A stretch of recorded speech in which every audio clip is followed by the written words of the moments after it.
Trump, Netanyahu agree on rapid end to Gaza war. Spanish PM deplores catastrophic situation of genocide as Israeli forces kill another 56 Palestinians, who delivers first aid shipment since March. Gaza. Following the U.S. strike on Iran, PM Benjamin Netanyahu and U.S. President Donald Trump had agreed on a rapid end to the war in Gaza and expansion of the Abraham Accords, Israeli media reported on Thursday. According to the Israel Hayom, which cited a source familiar with the conversation, Trump and Netanyahu agreed in a phone call that the war in Gaza would end within 2 weeks. The group's leadership would be exiled and all hostages would be released, the Times of Israel reported. Netanyahu has flatly rejected any PA role in the Gaza Strip, the publication said. For Arab states, including the UAE and Egypt, would jointly govern the Gaza Strip in place of Hamas, as rescuers in the war ravaged Palestinian territory said Israeli forces killed 56 people. However, Arab allies have repeatedly asserted that they will not take part in the post-war rehabilitation of Gaza without Israeli acquiescence to the Palestinian Authority gaining a foothold there as part of a pathway to a future two-state solution. But distribution has been marred by chaotic scenes and near-daily reports of Israeli forces firing on those waiting to collect rations. Genocide in Gaza.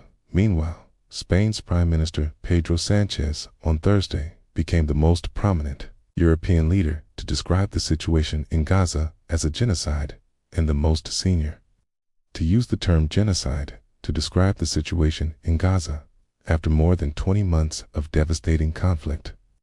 Rights groups say Gaza's population of more than 2 million face famine-like conditions.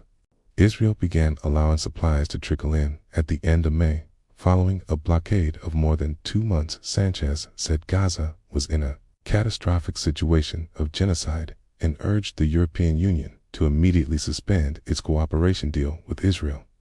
They, the father, mother, and brothers, only 2 girls survived. One of them is a baby girl aged 1 year and 2 months, and the other one is 5 years old, one mourner said. The comments represent the strongest condemnation to date by Sanchez, an outspoken critic of Israel's offensive, who was one of the first European leaders.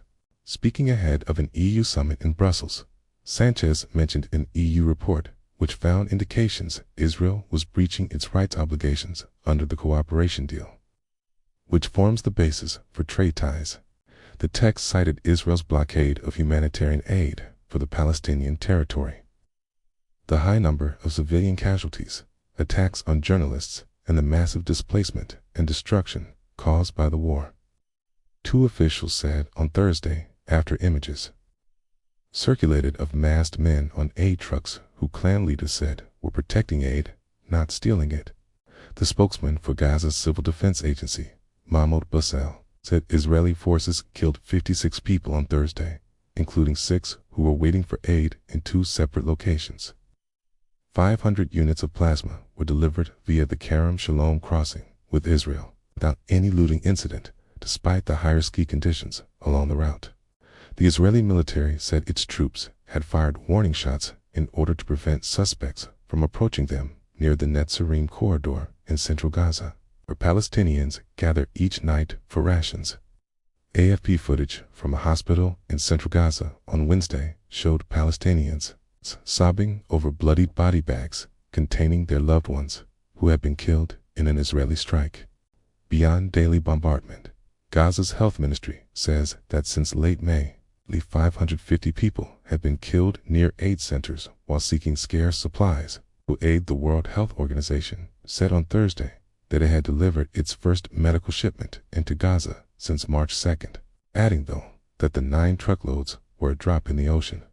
WHO Chief Tedros Adhanom Ghebreyesus said 9 trucks carrying essential medical supplies, 2,000 units of blood, and 1 Israel has stopped aid from entering northern Gaza, but is still allowing it to enter from the south.